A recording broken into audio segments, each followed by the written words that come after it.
పశ్చిమ గోదావరి జిల్లా తణుకునందు యోగా దినోత్సవం నిర్వహించడం జరిగింది. ఈ కార్యక్రమానికి ముఖ్యాతిథిగా వావిలాల సరళాదేవి మాట్లాడుతూ ప్రతిరోజు యోగాసనాలు చేస్తే ఆరోగ్యమైన జీవితం గడపడానికి ఆస్కారం ఉంటుందని ఆమె అన్నారు. ఈ కార్యక్రమంలో యోగా గురువు బెల్లంకొండ సత్యశ్రీ యోగాసనాలు చేయించారు. ఇంపాల్ స్కూల్ ప్రిన్సిపాల్ రామ్ కుమార్ కి యోగా గురువుకి వావిలాల సరళదేవి దంపతులు సత్కరించారు.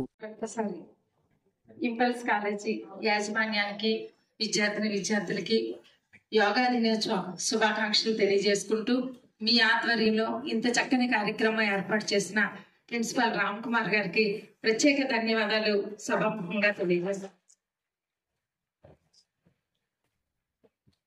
అదేవిధంగా ఈ ధ్యాన మందిరాన్ని ఇంత చక్కని కార్యక్రమానికి ఉపయోగపడేలాగా మనకి సహకరించిన ఆంజనేయులు గారికి, సుబ్బారావు గారికి కూడా నమస్సుమాంజలు తెలియజేసుకుంటున్నాను.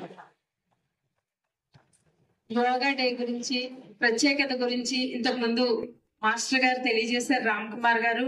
వాటి విశిష్టత ఈరోజు యోగా నేర్పిన టీచర్ సత్యశ్రీ తెలియజేశారు. అదేవిధంగా నేను కూడా మీకు తెలియజేయడం జరిగింది.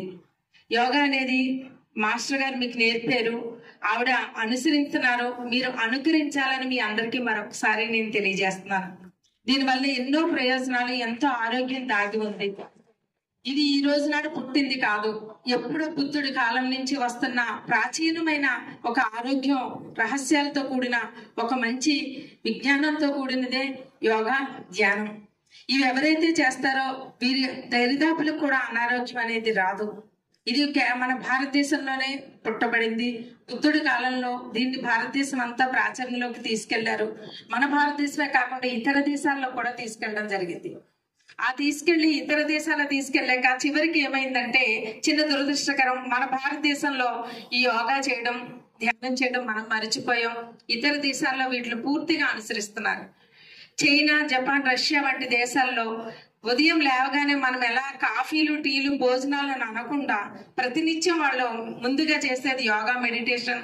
కాబట్టే ఇప్పటికీ వాళ్ళు 110 సంవత్సరాలు ఒక్క టాబ్లెట్ అనేది లేకుండా, ఎటువంటి అనారోగ్యానికి గురి కాకుండా పూర్తి ఆరోగ్యవంతులుగా ఇతర దేశాల వాళ్ళు ఉన్నారు అంటే మనం దాన్ని బట్టి అర్థం చేసుకుని మనం కూడా మన దేశం నుంచి వెళ్ళిన ఈ సంస్కృతిని మనం మర్చిపోకుండా వారికంటే ఆరోగ్యంగా ఉండాలి. అంటే ఆరోగ్యమే మహాభాగ్యం అన్నారు.